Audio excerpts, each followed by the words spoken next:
I just know he gets into a bathtub. Well, the big problem for me was that he jumped in with his shoes on, which that really turned me off. And if I was Lois Lane, you gotta stop that right there. I mean, no matter the gesture, you're wearing shoes in the bathtub. You gotta go, pal. I don't know if that's a hot take though. I feel like most people would agree with that one. I mean, personally, when I take a bath, I only take a bath with my shoes on. What kind of shoes? Dress shoes? Flip flops? What are we talking? Crocs.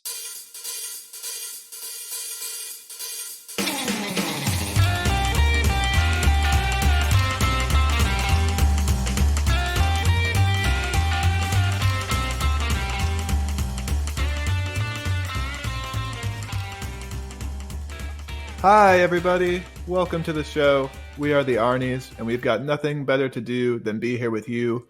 I'm your host, Austin Terry, and I'm joined, as always, by my best buds and co-hosts, Matt Johnson and Keith Baker. Matt, how's it going? Well, I just finished up a 9-hour shift at work. Couldn't be more ready to talk about my favorite film of all time, Batman v Superman: Dawn of Justice, the one that's 30 minutes longer than the other one. And Keith, it's good to see you. How you doing? Doing good. I actually shaved my face for this episode today, as Batman did. You definitely got to look good for those audio shows, Keith. Since I can see you, I appreciate it. Mm-hmm. Going method. We all have a face for audio. All right. Well, today we will be continuing our tour of Zack Snyder's DC Extended Universe with the highly divisive film Batman v Superman: Dawn of Justice. This is the second installment in Zack's DC series and a direct sequel to Man of Steel. This film introduces a multitude of new characters to the audience, but does the expanding of its world come at the expense of the story? Yes. Yes, it most definitely does. But I'm getting ahead of myself. Matt, any thoughts on today's episode? Yeah, once again, we talked about last time with Man of Steel that it was a movie that when I saw it originally, I just really didn't care for it. And then I saw it again and I liked it even less. And then we watched it for this show. I liked it more. So kind of the same scenario here. I saw it when it came out in theaters. I guess I would have been in college and didn't like it. I kind of agreed with most of the reviews. That's kind of how I felt about it. I just thought it was just so overbloated. And then I saw it again with you guys because you wanted to watch the Ultimate Edition, which is like 30 minutes longer with, new stuff, lots of deleted scenes, obviously.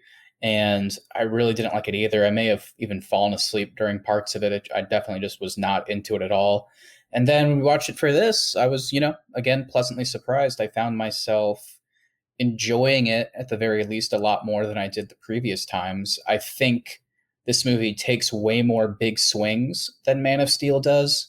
And this movie also misses a lot more than it hits, unfortunately, whereas I felt Man of Steel ended up hitting a lot more than it missed. So I appreciate, the different takes on the lore, but ultimately I think this movie just has a lot of problems.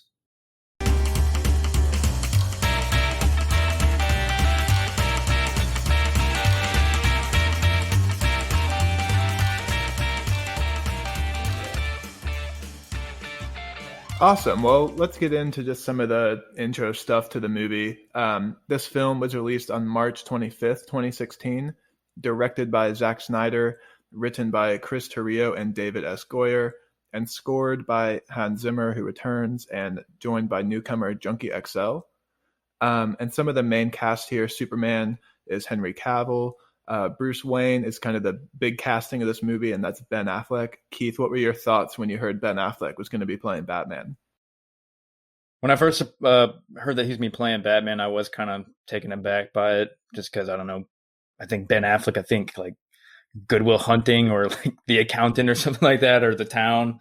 And it was kind of weird to think that he'd be playing Bruce Wayne. But once he got into it, once I saw him, I enjoyed it a lot. I thought he resembled a lot of the Bruce Wayne in the animated series, which I was a big fan of and watched a lot of, especially, physically, he bulked up for the role. So he definitely got into shape for it. And then I think his mannerisms as well also were definitely similar to the animated series. And we'll get into more later what the Batcave looked like. Yeah. And so the rest of the cast here, Wonder Woman was announced that Gal Gadot will be playing her. Amy Adams returns as Lois Lane.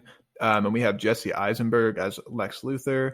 Diane Lane returns as Martha Kent, and then Jeremy Irons as Alfred, and Holly Hunter as Senator June Finch. So this movie comes out, it had a budget of $300 million, and it grossed $873 million worldwide. And while those figures sound great, it did experience a historic drop-off in its second weekend of sales. Mm-hmm. Yeah, I think that was probably in large part due to the negative reviews. I think whenever people are, like so hotly anticipating a movie and then it gets really bad reviews, I think that kind of leads to a bit of a drop-off. And now that we're in the age of Rotten Tomatoes, I think as each year goes by, I feel like more and more people rely on those like critic reviews to see if they're going to go see a movie or not. So when a movie like this gets like a 25 or whatever it got in Rotten Tomatoes, I think people nowadays just kind of, use that and say, I'm not going to see it, at least not in theaters.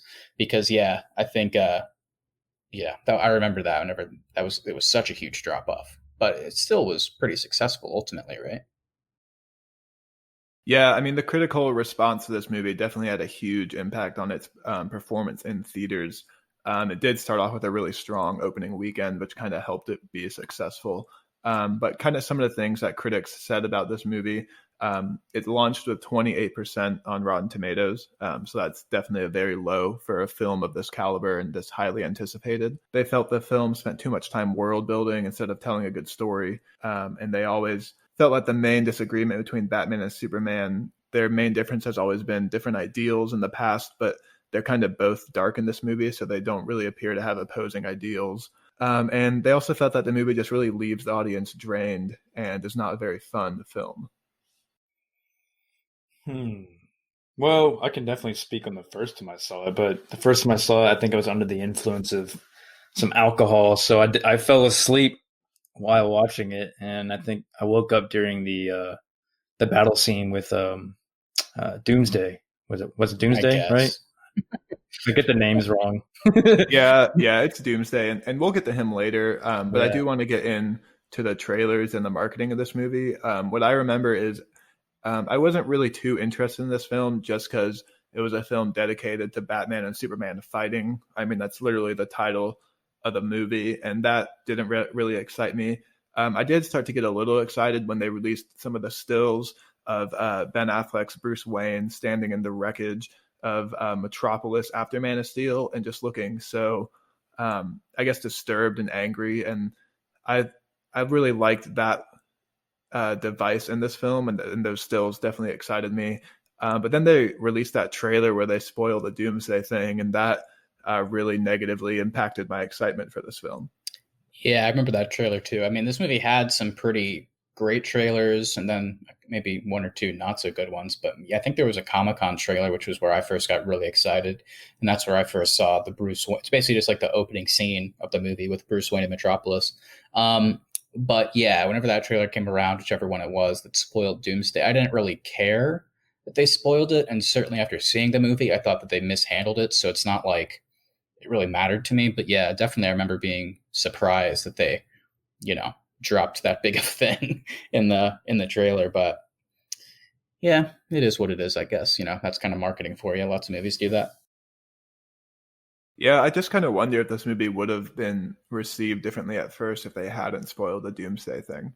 I don't know. I mean, it was still pretty shitty whenever we actually saw the movie, so I don't think they would have been any nicer about it, but that's just my opinion. Okay, so let's just get right into the beginning of this film. This movie opens with another fantastic Hans Zimmer score, and we get right into the origin story of Batman, Bruce Wayne.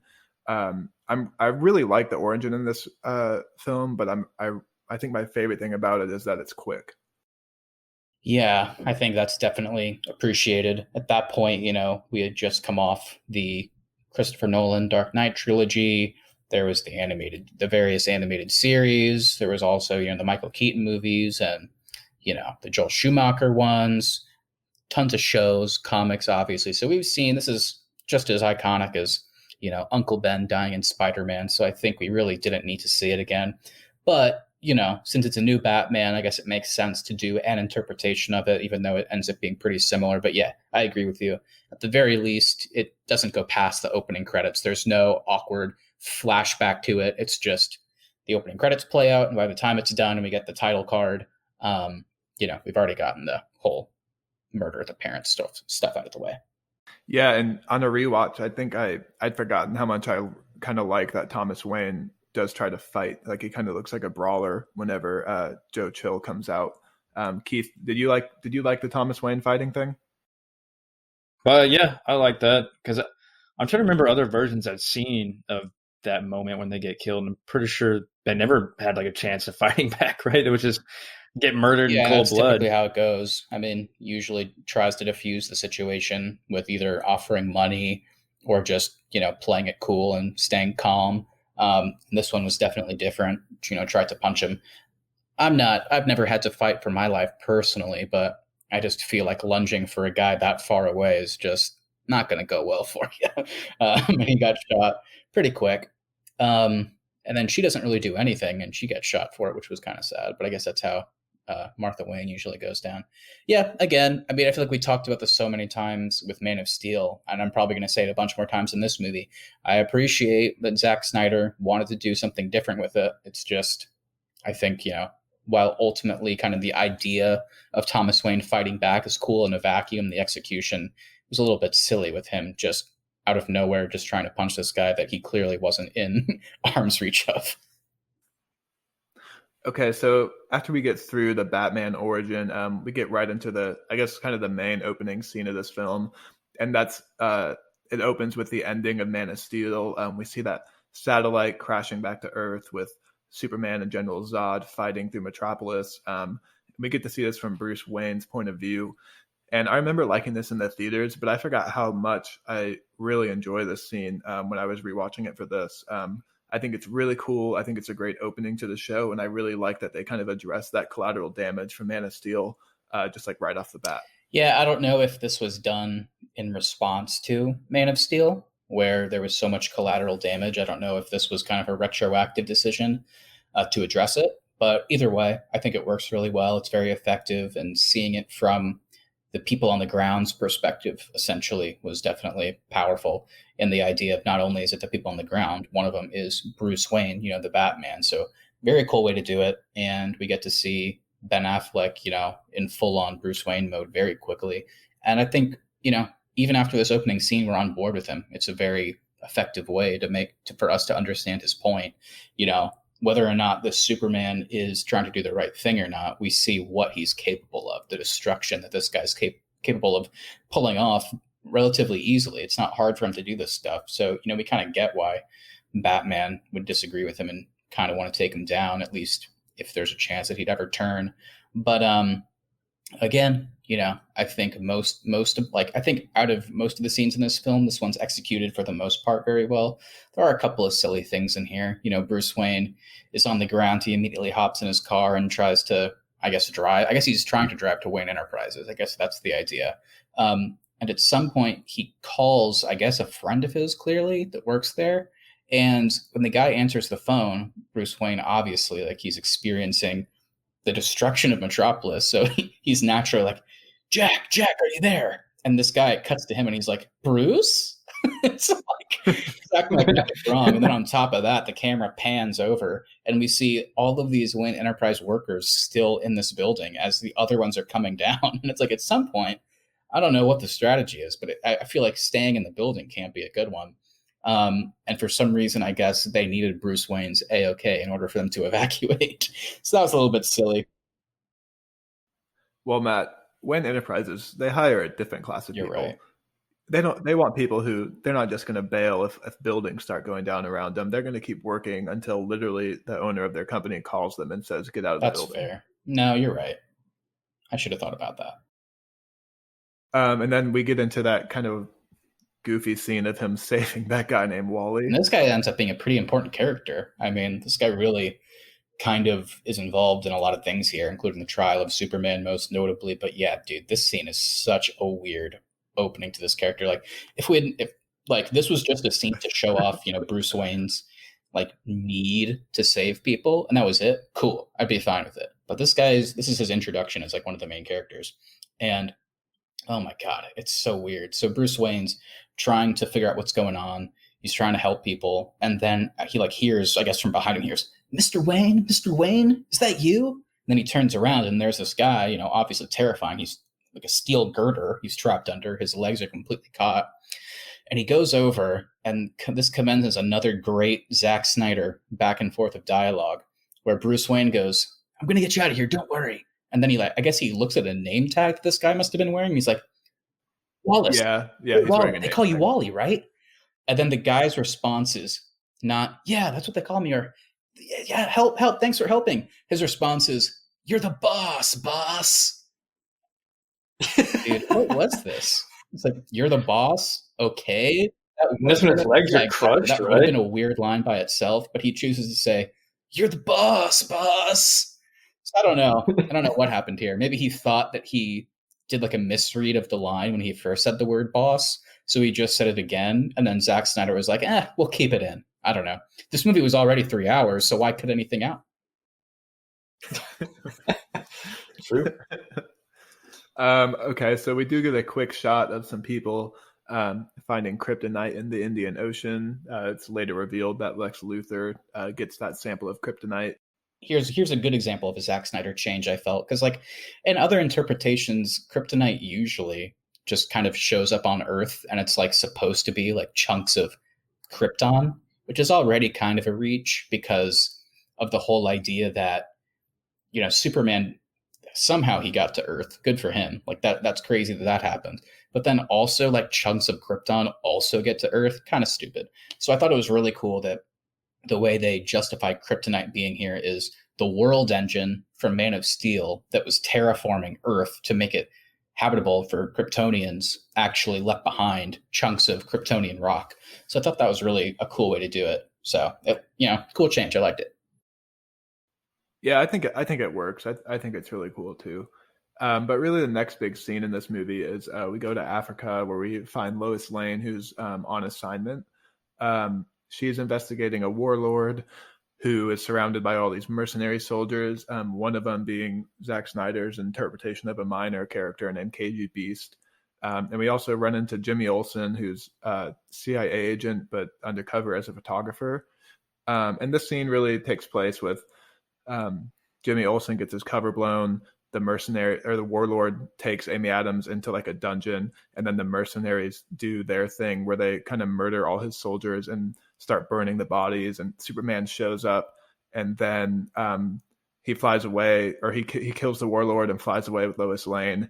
And then you realize that he's being framed by these mercenaries to look like he went rogue and killed all these. Well, that's soldiers. A funny choice of words, because it certainly looked like he killed this warlord. I mean, he literally flew at him at top speed. And not only that, like pushed him through multiple brick walls. So it definitely seems like he killed him. But then later on, two things. One, that doesn't make any sense as a follow-up to Man of Steel, where he kills Zod, and it's supposed to like make him never want to kill again. And also, there's a line later, I think, like Lois Lane says something like, "Clark, you don't understand. This is a big deal because they're framing you. They think Superman killed these people." And he's like, "I didn't kill anyone." And it's like, huh? But wait, back it up a sec. I didn't realize this before. When they killed all those people in the African desert or whatever, they shot him, right? They did. And again, they shot him, but then they burned the bodies to make it look like Superman used his heat wave. Oh, okay. I was about to say, well, couldn't they just go and see the bullet holes in them and tell? I don't know how that works. I would assume so. Again, I think, unfortunately, Zack Snyder's not a doctor, so I think he just kind of winged it when it came to that. Yeah, and to your point, Keith, this will be a plot device later in the movie, but Amy Adams does pick up a bullet casing, which she'll use later on in the film. And we also eventually learn that these mercenaries are working for Lex Luthor, so it's kind of, you see him early on pulling the strings in this movie. So then we get into the Senate testimony for what happened in Africa. Superman's on trial for basically going rogue and acting without any jurisdiction or authority. When they originally marketed this movie, they kind of framed it like this trial was taking place over the results of the end of Man of Steel.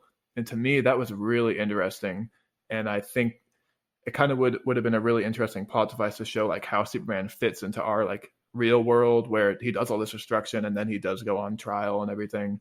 But it's actually revealed to be a result of what happened in Africa, which is still interesting, but I think it would have been more compelling if he'd been on trial for the destruction of Metropolis. Yeah, I think the main issue with it is ultimately we spend so much time with this trial because of what happened in Africa with Superman. But if they had cut all of that out, it would have still worked, like you said, if they had just focused on the destruction of Man of Steel. So really, when you break it down, the only reason they even had these scenes was because later on they tell you that Lex Luthor was the one pulling the strings behind it. But I mean, he does other evil stuff. So it's like, I feel like that probably would have sufficed. But again, I think ultimately we didn't really need all this stuff. Yeah, and we also meet Holly Hunter's Senator June Finch in this scene, and I really like her character. I think Holly Hunter gives a great performance in this movie. Mm-hmm. Call back to Elastigirl. Incredible. That's right, yeah. Wow. Yeah, that is true. Good callback, Keith.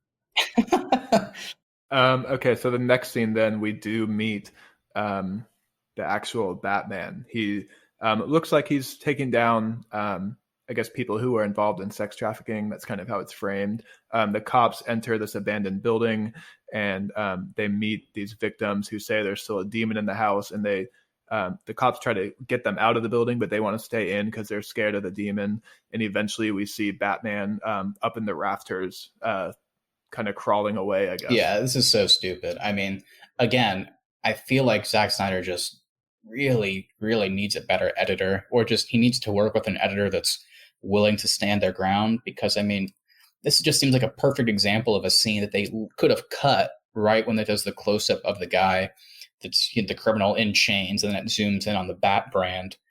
We didn't need to then see the cop turn around and see Batman, who this is the big intro to Batman, and he just looks stupid. He's just somehow hanging in the corner, and then the guy takes a shot at him, and somehow he wall crawls like Spider-Man really fast, and he crawls out a hole. It's so bad looking. It's so dumb. And this is our big intro to Batman, obviously a huge character. So probably if it were me, I wouldn't just cut that out. But again, this movie had to be 4.5 hours, or else they couldn't have put it out by Zack Snyder's standards. So I get why they kept it in.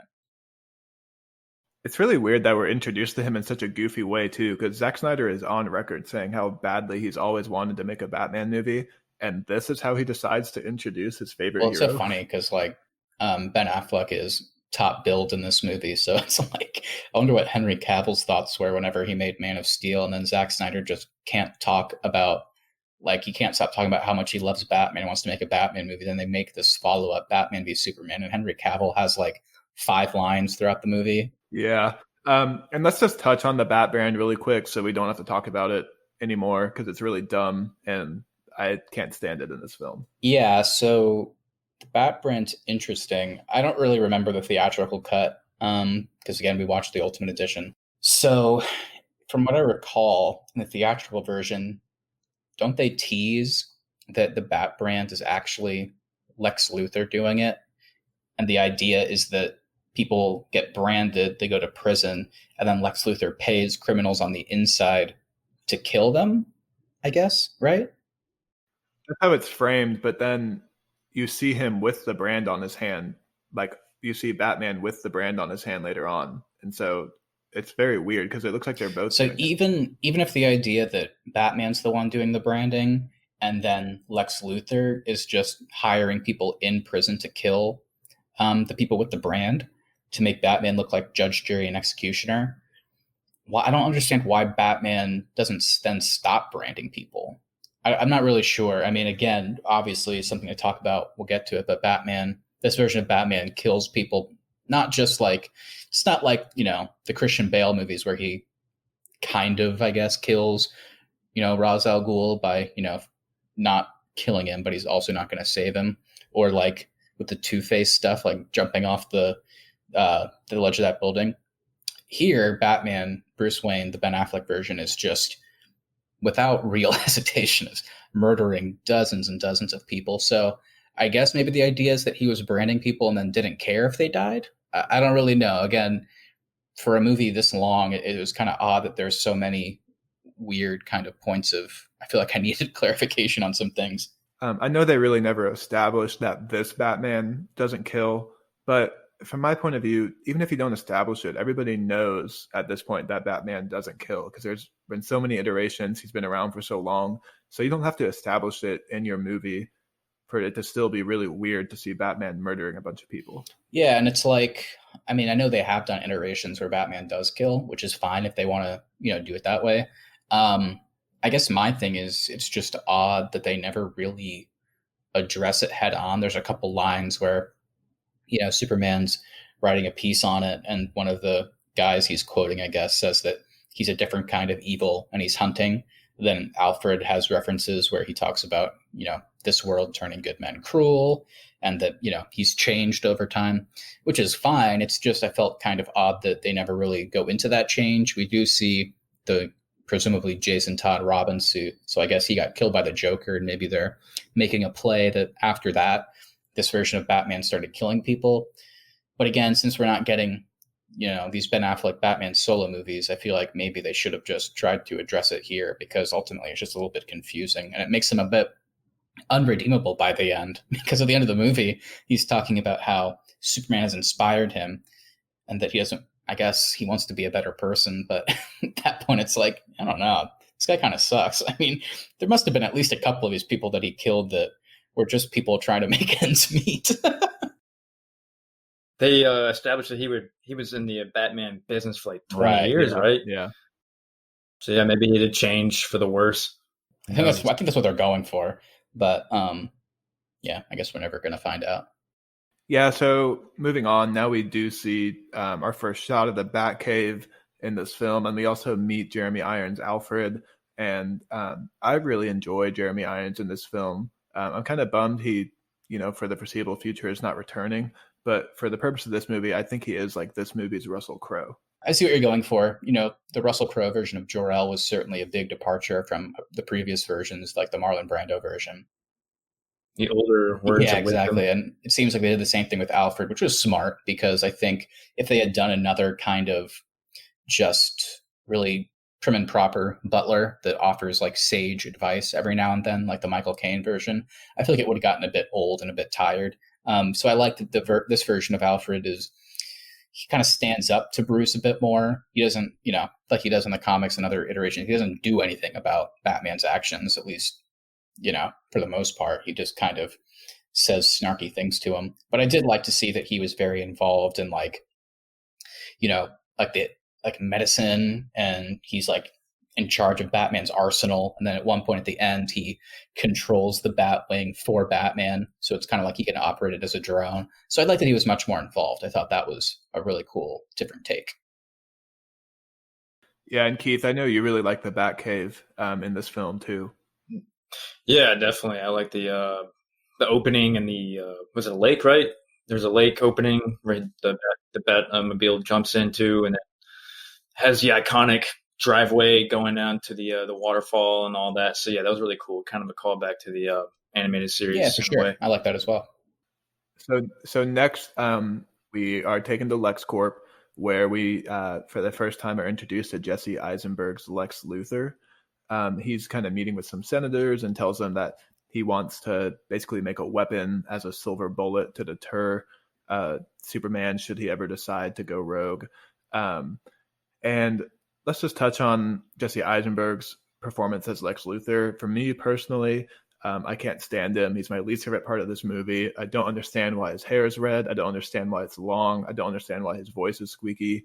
I can't stand him. He annoys me every time he's on screen, and I personally never want to see him again as Lex Luthor. Dang, sorry, Jesse.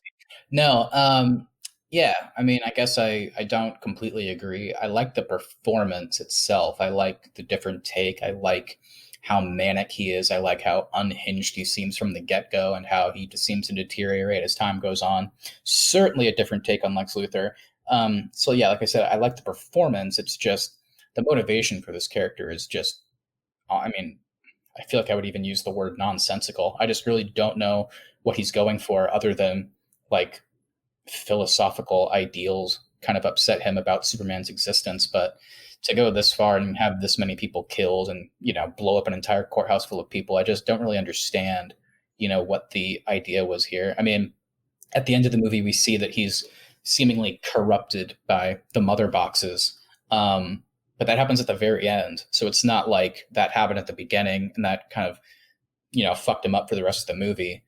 So I don't really know why this guy is so unhinged. I like the performance, but the motivation is just all over the place. But for the sake of starting at this scene that we're at, I did like where they started, which is that he wants to, kind of like Batman, I guess he's the dark side of Batman, an even darker side, but he wants to weaponize the kryptonite in case Superman ever goes bad or in case other threats ever come.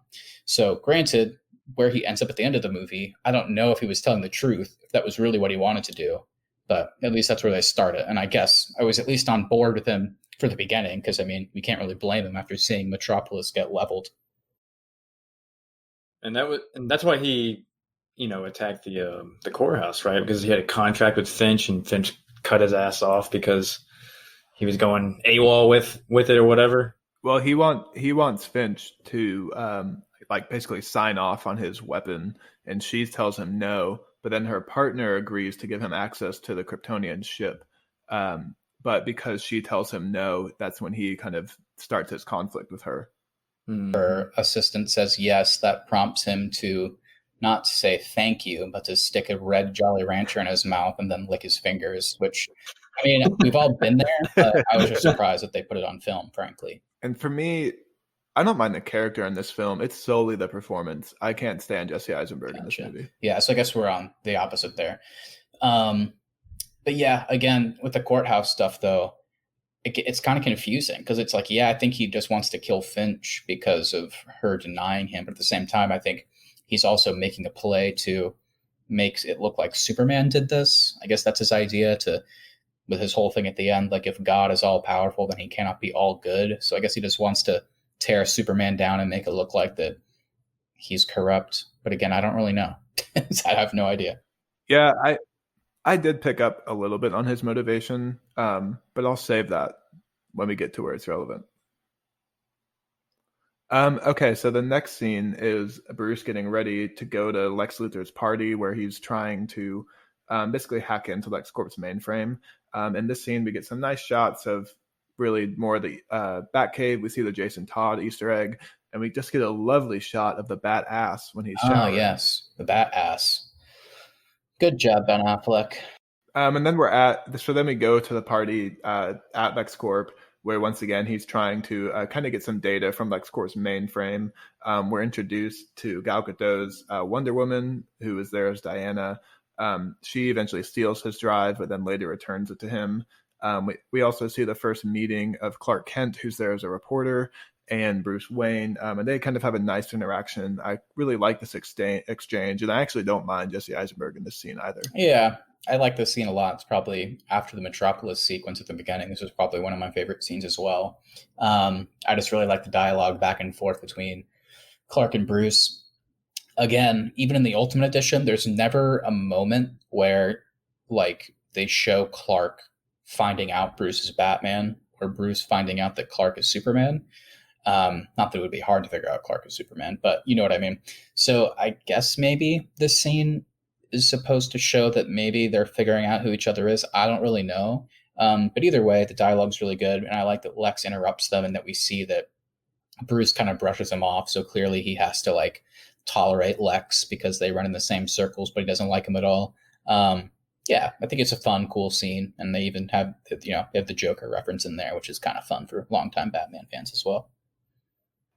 Yeah, that's the freaks dressed like clowns exchange. Yeah. I like that line a lot.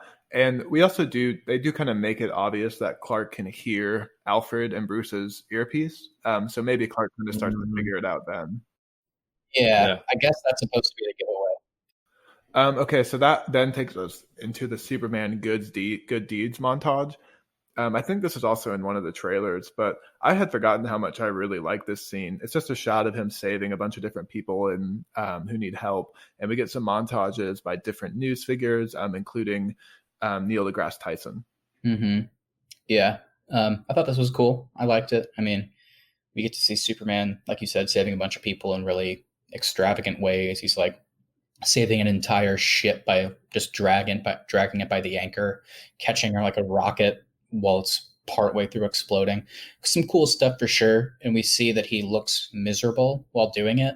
And I think, this was kind of supposed to show that I think the idea is that Superman really thought he was doing the right thing, at least in the aftermath of the Metropolis incident.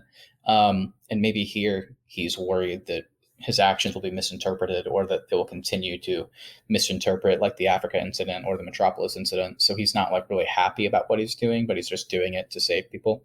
I don't really know. The only reason I'm going off that is because Henry Cavill's face is just in a scowl this entire montage. Yeah, I don't really think that's Henry Cavill's fault. I'm sure he was directed to look like that. So this is definitely Henry Cavill's worst. This movie is definitely Henry Cavill's worst performance as Superman. But I don't think that's a fault of his own. I think that's mainly attributed to the director and the writing. Yeah, I don't even know. It's hard to say because I think the biggest disservice, he might be a little bit better in this movie for me, but the big disservice is that, like we talked about with Man of Steel, with a nonlinear storytelling, we don't really get to see too much of adult Clark until very late in the movie. And then here, Zack Snyder clearly wanted to focus on Batman. So it's just like, we don't really get too much of Superman. And whenever we do, it's not like he's really saying anything profound or interesting. So yeah, again, I feel like I just don't know this guy that well. And then he dies at the end and it's like, okay, now I really don't know.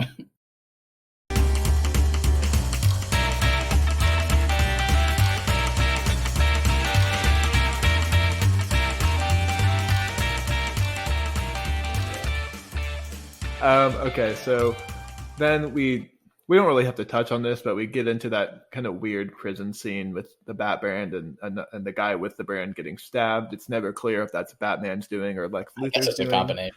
I don't know. Whatever. Yeah, it's weird and very confusing. And then we have Batman trying to decrypt that drive from LexCorp that he eventually got back from Diana. And this is where we get the now infamous nightmare scene. Yeah, I hate this. I don't get what this is supposed to do. I didn't like that he was wearing a jacket.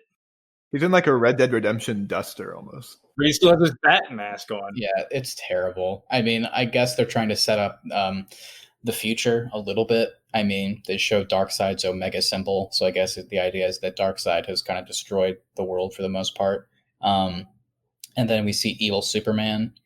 But again, for how long this is, I just feel like they could have cut it out. At this point, we already understand that Bruce, won't tolerate Superman's actions. So it's not like we needed to see a dream sequence that, hits that home even further. Again, yeah, it looks cool. I just don't really care. And then it does a really weird, like horror movie trope almost, where Batman wakes up from this dream and then Flash comes from the future, saying, "Am I too early? Lois is the key. You were right." And then he goes away. And then Bruce wakes up again. There's papers everywhere too. So it's implied that really happened. I don't know. It's weird. It's very weird. This is definitely one of the weirdest scenes and probably one of the most debated scenes, I think, in this film. Well, maybe when we get to Zack Snyder's version of Justice League, this will make sense. Who knows? Well, I don't even think this will be in Zack Snyder's version of Justice League because it's rumored that Justice League 3 was supposed to entirely take place in the Nightmare World. I didn't even know we were that far along, Zach. Jeez. Justice League 3 sounds like a pipe dream. I don't know that could happen. Now it definitely sounds like a pipe dream. Maybe at the time it didn't. Okay, so then we have that shot of Clark going over to Gotham and doing some investigative journalism. He meets with that guy who tells him that he's hunting and he's more vicious than ever, referring to the Batman. Mm-hmm. That was a cool line of dialogue. Obviously we knew that, so pretty cool.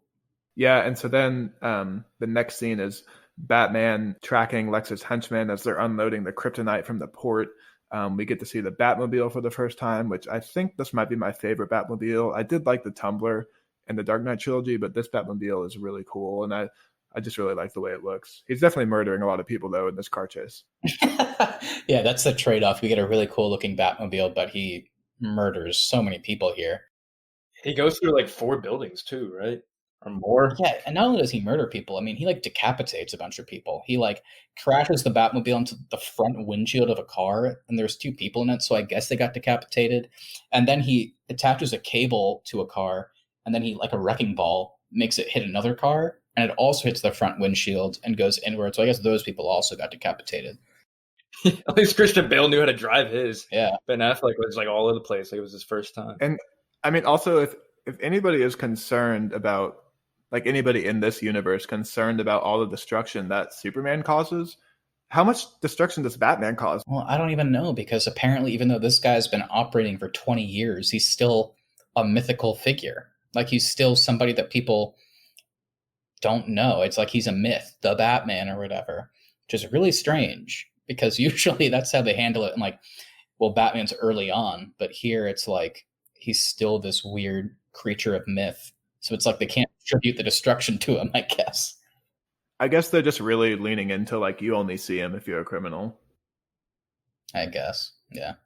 And so during this car chase, eventually Batman crashes and Superman comes down, rips off the top of the Batmobile, and basically tells him, "You're finished, hang up your cape and cowl." And then we get the "Do you bleed" line as Superman flies away. Cool line, I guess. Certainly setting up the fight. I mean, you know. I think it's a cool shot. I love this. I love Superman like kind of hovering over the Batmobile, and then Bruce Wayne stands up kind of to get eye to eye with him. I think it's cool looking, at least. And that was in the trailer, right? I think that moment, which I thought was awesome when I first saw that trailer. Yeah, it's a good shot for sure. And then we get a quick shot of Lois in DC investigating that bullet that she recovered from the Africa scene, where she eventually figures out it's a mercenary, basically Black Ops unit, and she begins to suspect that Clark was framed.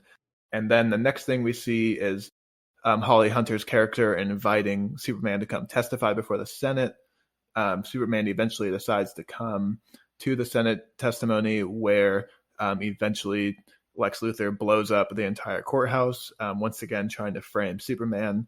I actually really enjoy this scene. I think it's definitely a better scene in the Ultimate Edition, but I like how when the bomb goes off, you just see the look of like, oh no, not again, on Superman's face. Like you can tell he's just really had it, with basically misery following him everywhere he goes. Yeah, and he still, even so, in the Ultimate Edition, tries to save a bunch of people by flying them out to the paramedics, I guess, in front of the courthouse, which is really cool.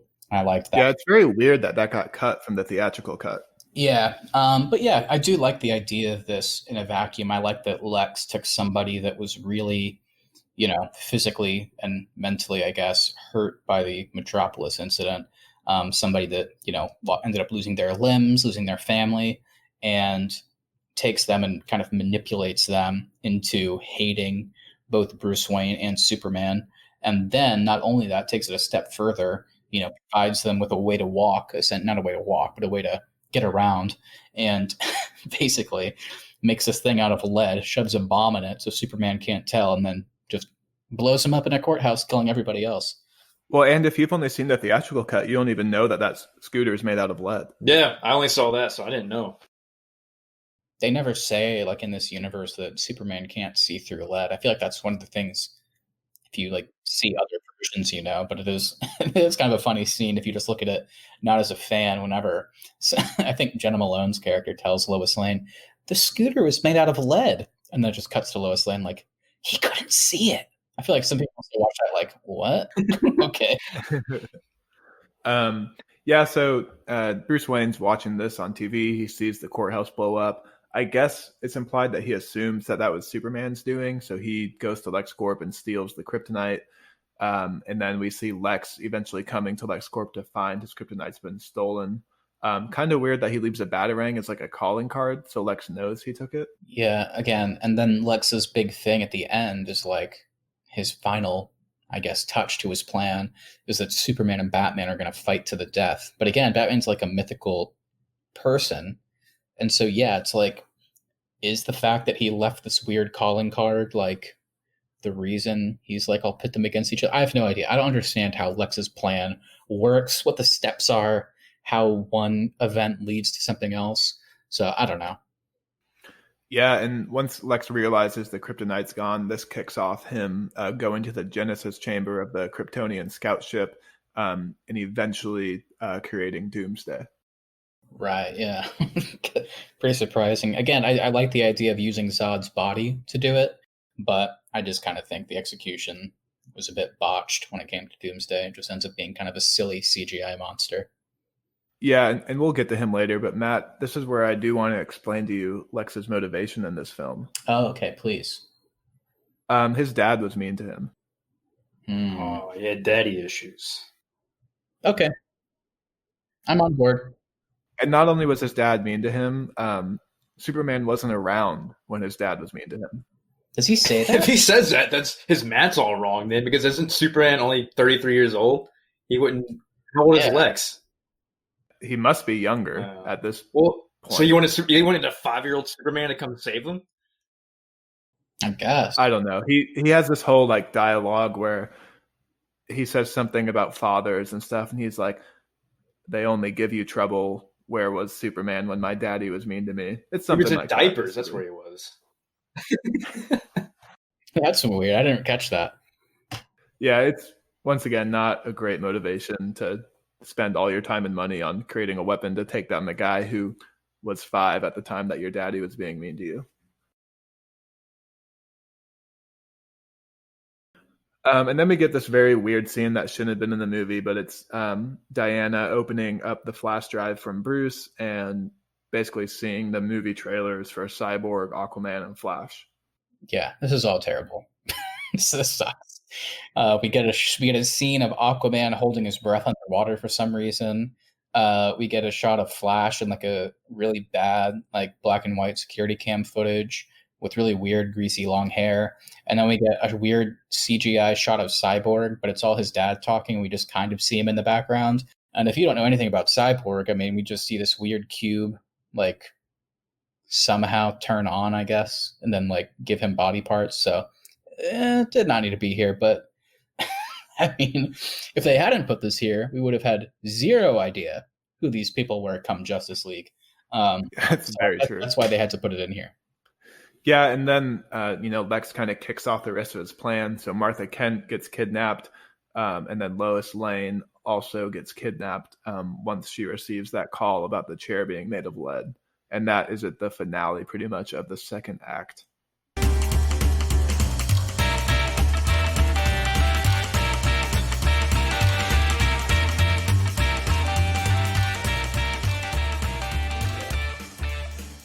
Yeah, so that's kind of where this third act kicks off. Lex uses Lois to lure Superman to the tower, basically by chucking her off the roof, and I guess hoping Superman's in the area.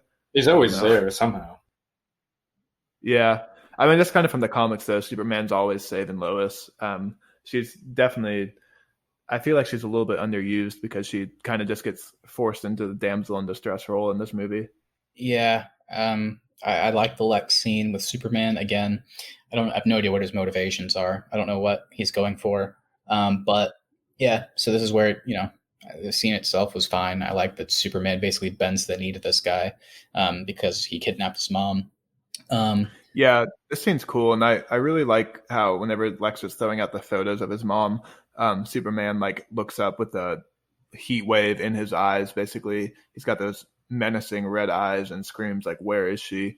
I think that's really well done. Yeah.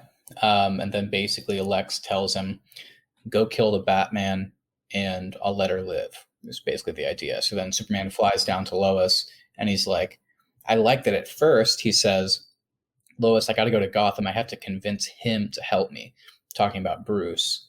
But I'm like, oh, that's kind of cool. So he's like, he's going to try and do something else that doesn't involve killing. He's going to convince this guy to help him and appeal to his humanity. But then right after he finishes saying that, he's like, or he dies. It's like, oh, okay. So I get it. He needs to save his mom. It's just like, at first the scene seemed like it was going to be interesting, but then right away it got less interesting. So then he flies off for our incredible, long-awaited battle that between Superman and Batman, different ideals, different motivations coming to a head in just such a boring fight. Well, yeah, so we'll get into the fight. But I do want to say, up until this point, I'm still on board with Batman's motivations. Mm-hmm. I think they'd make a good job of kind of his concern at least feeling justified.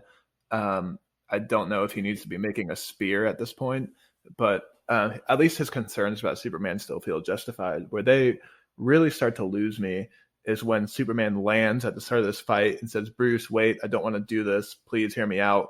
And Batman just kicks off all his traps right away and just doesn't even bother to hear Superman He's out. just like giggling, like Kevin McAllister in Home Alone, setting up all his traps. Yeah, it gets right to the point. Yeah, Superman lands, is like, "Bruce, help me," and then he just gets like blasted in the face by a bunch of machine guns. Yeah, pretty much. And so on the way over, I guess on this flight over there, you really see how much of sister cities Gotham and Metropolis are in this universe. What are y'all's thoughts on them being sister cities? I was surprised at first. When I first saw that, I was like, what? They're that close? It's like, what did they compare it to? New York and or Manhattan and Brooklyn or something like that? Well, they're supposed to be like New York and Chicago's size, but really they're compared to like being sister cities, kind of like Minneapolis and St. Paul. That's interesting. Because I always show it. Yeah. I always pictured Gotham to be in like the Midwest, like Chicago, and then New York. I mean, Metropolis to be where New York is, but I guess not. Which makes me wonder where Central City is, and I'm guessing Central City may be the Chicago of that universe, maybe. Well, it also makes you wonder if, like, up until where this movie starts, like the 18 months between Man of Steel and this, like, I mean, was Superman saving people in Gotham? Because I feel like this does, in a weird way, kind of like Batman's whole thing and like every iteration is that his priority is Gotham. Like, he'll help out the Justice League, he'll help save the world if it comes to that, but his priority is Gotham City. And to just put Superman like 5 minutes away is a bit strange, because it's like maybe Superman should just handle everything, since he can do everything you can do way quicker. Like, so I think something slipped through Batman's fingers, so it's kind of a weird interpretation in that sense. Yeah, I didn't really think about that. I guess that's true. I mean, I guess the Batman in this film just really is not any other version of Batman that we've seen before. Yeah, exactly. Okay, so then we do get into the fight. Matt, I think you said this was boring. I think you and I kind of different opinions here, because I actually find this fight really entertaining. I kind of like the callbacks to The Dark Knight Returns. I like the speech about how this is fear, breathe it in. I think I really like how this fight is kind of like multi-leveled too. Like, you go through the building, he gets chucked down the stairs and all that. So I actually really enjoy this fight. I just wish it wasn't the whole point of this movie. Yeah, it's just, I guess, by nature of Superman being this superhuman being and Batman being a human. I mean, it's pretty slow choreography-wise. And it's not that long of a fight. It ends pretty quick. It gets to a point where I think he shoots off a second kryptonite grenade, hits Superman, tosses him down to the bottom floor, and then, prepares to stab him with the spear. So, I just kind of felt like for the amount of probably 2+ hours at this point into the movie, it takes that long to get there. It was a bit of a letdown for me. Keith, what are your thoughts on this fight? About the same as y'all's. I mean, I was expecting it to be a little bit longer since that's the title of the movie, but we got what we got. Definitely enjoyed Batman's exoskeleton suit, though. I thought that was pretty cool. And I thought it kind of changed the way we looked at his suit from the previous movies that we've seen with Christian Bale and Michael Keaton and all that. So I like that part of it. And then, I guess we can go into the right after the spear scene. Yeah, so this takes us to the infamous Martha line. And for me, this line works. I know it's very divisive among fans and critics. Personally, I think if the Batman really is this far gone in this film, if he's on this just murdering tirade through Gotham, he's really lost his way. I think in this moment, the only thing that really would catch him off guard is hearing his mother's name. So I like the idea of this, but it's poorly executed in this scene. I think it sounds very dumb and ends up just kind of sounding very goofy. Yeah, I'm fine with the idea of it too. I mean, Superman's trying to appeal to this guy's humanity to save his mom. That's why he came here. But again, it's just the executions where it just falls flat for me. Is like he's about to get stabbed. Batman has his foot on his neck, and then his response is just, because he's being choked at the same time, he's trying to talk without having that much air, and he's just save Martha, they're gonna kill Martha. And then Ben Affleck's just why'd you say that name? The idea, they're playing around with the whole thing from the 40s, whenever this started. I mean, these characters' mothers have had the same name, which is kind of just a fun coincidence, but they actually kind of used it here as like a story device to end their conflict, which is great. It's cool in a vacuum. It's just Superman barely being able to talk and not saying, I need you to save my mom or something like that. He's like, save Martha. And it's like, if you're going to say Martha, maybe give him a last name too. Martha's not going to help him that much. Yeah. Again, we're just supposed to assume that he knows this is Clark Kent. I don't know if he does. I guess he does. I don't know. And then Ben Affleck just, oh my God, just yelling why he said that name. And then Lois Lane comes out of nowhere like, it's his mom. It's his mother. While he's about to spear this guy through the chest, he's like, it's his mom. It's just so silly. And then again, of course, in order to hit it home, which we didn't need them to, they cut back to the opening scene where Thomas Wayne is dying, and instead of saying anything to comfort his son, who just lost both of his parents, just like stares in the eyes of his wife and just says, Martha. Which again is silly because they only did that so that they could now cut back to it and be like, oh, they have the same name. It's just so silly. I don't like it at all.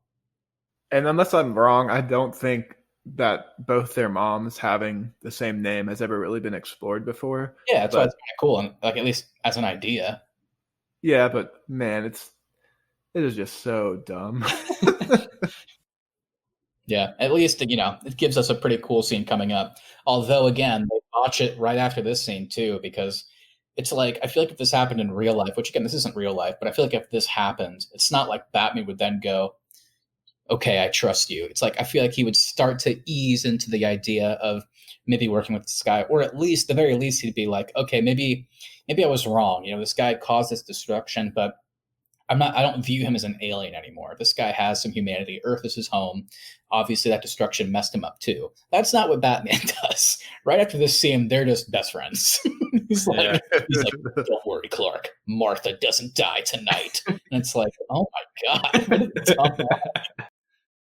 I'm sure it's supposed to be implied that he's thinking of his own mom, and in this instance is maybe, I guess, I'm sure, somehow saving his own mother, but it is not executed well. I'm sure Zack Snyder is on his weird Vero app telling everybody this. I'm sure he's like, guys, he didn't get it. That's what I meant, He was trying to show off his humanity. He was trying to say that he wanted to save his own mom if he could, but he can't because she got shot whenever her necklace got caught around a gun. You know what I mean? I'm sure that's what Zack Snyder is trying to say. But like most things he says, I don't really buy the depth at all. So whatever.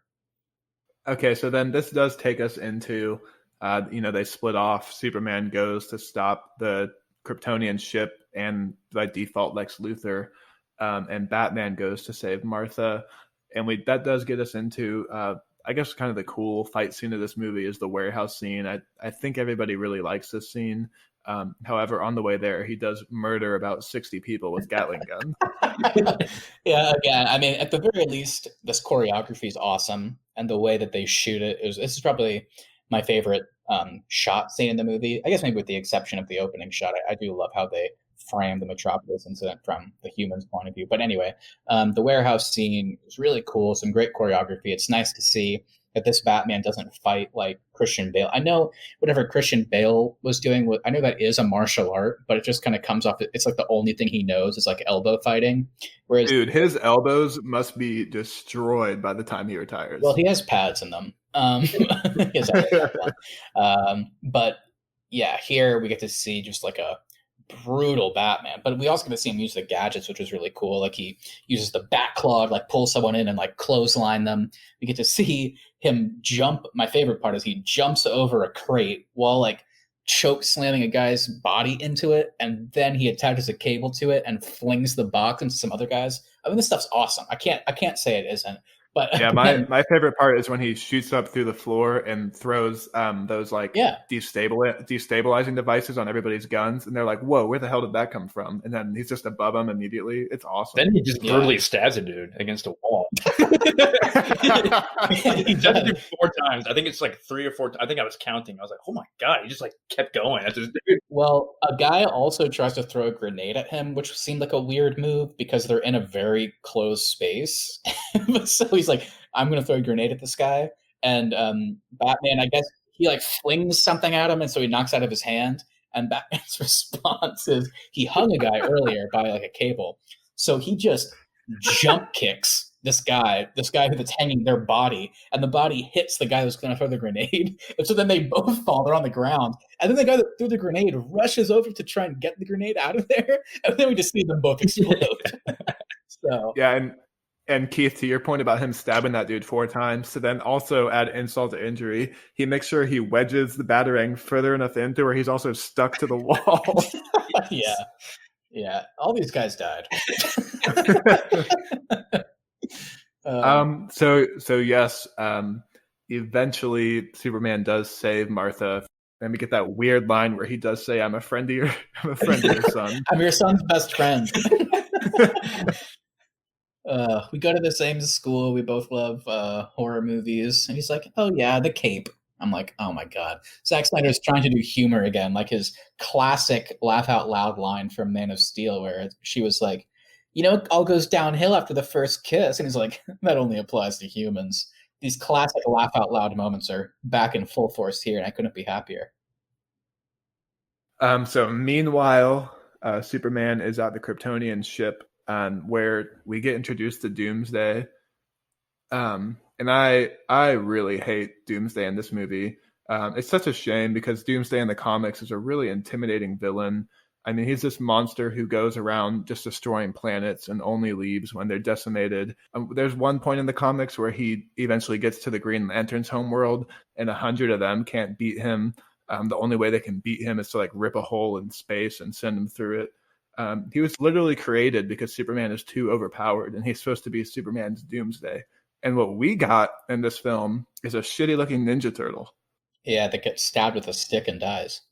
Yeah, I personally didn't really care about that. I mean, Doomsday's never been a character I really had any care for. But yeah, even for me, I was like, yeah, I mean, this is just such a lame interpretation. I mean, I feel like they only put this in here so that they could justify Superman dying, which is the same way he dies in the comics by Doomsday. And then also just to add to like Doomsday's villain credibility, like he's the only DC villain to defeat and kill Superman in the comic. Yeah, and the fight's never that interesting, but at the very least we get to see, you know, the DC Trinity come together for the first time. So we get to see Superman going head to head with Doomsday with all his heat vision and super strength. We get to see Wonder Woman with her sword and shield just going crazy on this guy and seemingly enjoying every part of it. And even though Batman, I think in terms of actual like hit points, if you want to call it that, I think he really only like fires a couple kryptonite grenades, and that's really all he does. But at the very least, we get to see stuff that we have not seen Batman do, which is fighting an otherworldly entity, and like, you know, just using his grappling gun to like evade, and like it's cool. It's something we haven't really seen him do in live action, so that was appreciated at the very least, I guess. Yeah, and before really the rest of the Trinity joins the fight, we do kind of get that. I don't know if it's cool, but I do like it where they try to nuke Doomsday up in space, and Superman gets blasted by the radiation and has to like soak up the sun. I mean, I just think it's cool because it looks like it's from The Dark Knight Returns, but it's really just kind of wedged in there too as a reference for the fans. No, yeah, when he goes all blue and skeleton like, Yeah. Gonna get some UV rays to come back. Mm-hmm. But yeah, so eventually Wonder Woman does join this fight. Like you said, Matt, they all kind of each have their own little moments with Doomsday. And then eventually Amy Adams as Lois Lane pulls the spear out from like a well or something like that. And Superman plunges the spear into Doomsday, but not without a cost to his own life. Yeah, I guess he had to like shove the spear all the way through Doomsday apparently to kill him, like literally until the entire tip came out the other end. And yeah, in the meantime, Doomsday just stabs him through the chest. So yeah, Superman dies, kind of expected based on the inclusion of Doomsday, but you know, is what it is. I didn't really feel anything because again, I don't really know this version of Superman that well. I feel like they kind of did him a disservice.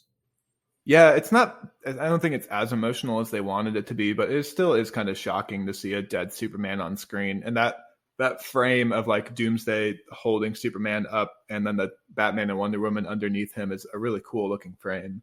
Yeah, for sure. So then we get the funeral scene. We get the funeral for Superman in Metropolis, and then the funeral for Clark in Kansas. And you kind of see Bruce, I guess, regretting his actions and really meeting up with Diana and saying, we need to form a team. I failed him in life. I won't fail him in death. Again, talking like this guy changed his life and was his best friend. So whatever. I guess we have to accept it in order to move on. Like, just kind of got to accept it. But yeah, so clearly setting up Justice League here. Yeah, I mean, if I frame this movie as a redemption story for a Batman who's lost his way, does that make it any more interesting to you? No, because I just don't think the redemption is at all interesting. I mean, this guy murders probably close to 100 people in this movie. Some of them just like petty criminals, seemingly. And his quote unquote redemption is just that he doesn't kill something, I guess. He doesn't kill Doomsday because he can't. He never would be able to. But again, yeah, I mean, I guess he agrees to save Superman's mom. And then at the end, he's just like, I failed him in life. I won't fail him in death. It's like, I just don't feel like the redemption's there. I think they were trying to hint at it. I just don't think they fully executed. Yeah. And then we really do get to I guess the only scene with Jesse Eisenberg's Lex Luthor that I like, where he's now in prison. Batman comes to see him. He's shaved. In the Ultimate Edition, we see that previously he'd engaged with Steppenwolf, and I guess is now just kind of on knowledge overload. Yeah. And he warns Batman that I guess like a bell has been rung, that the god is dead and they're coming. Ding, ding, ding, ding, ding, ding, ding, ding, ding, ding. Yeah. Basically, again, setting up Justice League, or the future that used to be like, the future of DC, like at least where Zack Snyder wanted to take it, saying that Steppenwolf and presumably Darkseid are coming and they might fulfill Batman's nightmare sequence from earlier. So yeah, he looks cool bald, but other than that, not too much cool stuff here. I don't really feel like. Yeah, and then we pan into Clark's coffin where the dirt rises, and then the credits roll. Wow. We knew Superman wasn't dead or wasn't going to stay dead, and that was the end shot to confirm that. Okay, so I guess let's just once again say our final thoughts on this movie, both when we originally saw it and then our thoughts on a rewatch. Keith, you want to go ahead? Yeah, I'll go ahead. So original thoughts, I mean, like I said, I don't really remember much, just watching the fight scene. So I'll just go right into my thoughts now. Yeah, you were pretty drunk when you saw it first time, right? I was very drunk. So I only remember seeing the Doomsday fight, which... So maybe you enjoyed the movie more if you got to skip the first 3-4. Yeah, I actually did. I was like, oh wow, this is pretty interesting, and then fell asleep again. So, but no thoughts now. Like I said earlier, I think they probably should have had a longer fight between Batman versus Superman, because I mean that is like the title of the movie. And but I mean I get where they were going with it, but and maybe it should have happened earlier, and then they could have more of a build up to him and Bruce being friends. That way, their friendship would make more sense in the end, rather than Bruce all of a sudden just turning into his best friend. Jesse Eisenberg's performance, I think it could have been a little bit better. I mean, he was kind of trying too hard at the creepiness, I think, of it. I don't know, you could just tell he was acting, he was acting just a little bit too much or too hard, trying too hard. Yeah, you can join me, Keith. You can say he sucked. Yeah, I think he kind of sucked until the end there. I looked at the little ding, ding, ding, ding part at the what was that considered Arkham Asylum at the end, or nah? No, he says he's going to take him to Arkham Asylum. Okay, but yeah, that's my final thoughts on it. Yeah, I like this movie a lot more this time around. I think ultimately what it comes down to is probably the first half I thought was pretty strong. I mean, of course, there were some silly moments in there that I think were unintentionally silly and just poor, like, writing moments or whatever. But yeah, ultimately I like the setup of Batman motivation, the Superman motivation. I really like the trial of Superman. I like all that stuff. I like the intro to Lex. And again, I like his performance, and I like all the other performances. I just think my big things are, once we get to like the fight between Batman and Superman, and then the rest of the movie, it just feels really rushed. I mean, there's some cool moments of choreography throughout that, but ultimately it just kind of fell apart for me towards the end. And throughout the movie, again, like I said, I liked the performance, but I just was kind of ended up being baffled by the Lex Luthor motivations. I wasn't entirely sure what he was going for, even by the end. So yeah, I think there's a lot to like in this movie. Like I said, first half was pretty solid, but yeah, it is what it is. At least I liked it better this time around. Yeah, for me, I almost kind of regret doing a rewatch because prior to a rewatch, I think I've always found myself in the role of defending this film. But on this rewatch, man, I really did not enjoy it. I think it's great in like the first act and maybe midway through the second act, but then it just really starts to fall apart for me. I do like Ben Affleck's Batman. I hope we'll see him in the future, although it's highly doubtful. I still enjoy Henry Cavill's Superman. I do not enjoy Lex Luthor. But then overall, I do like the rest of the supporting cast. But yeah, for me, I mean, this is definitely the weakest of Snyder's films, at least in the DCEU. Yeah, I guess we'll have to break that down more after talking about Justice League, or I guess the Joss Whedon version, or whatever you want to call it. I don't know. Okay, so that was Batman v Superman. Also, just like this film, this episode, a little bit longer than Man of Steel. This is our ultimate edition, I guess. Yeah, I guess so. Our platinum album. Yes, sir. Okay, well, thank you guys once again. Thank you for listening. We'll be back next week with our deep dive into Justice League, and then we'll be digging into all the rumors about Zack Snyder's Snyder cut of Justice League. So be sure to tune in next week, and if you enjoyed this episode, please make sure you subscribe and rate our show. We really appreciate that as we continue to grow. All right, thanks, guys.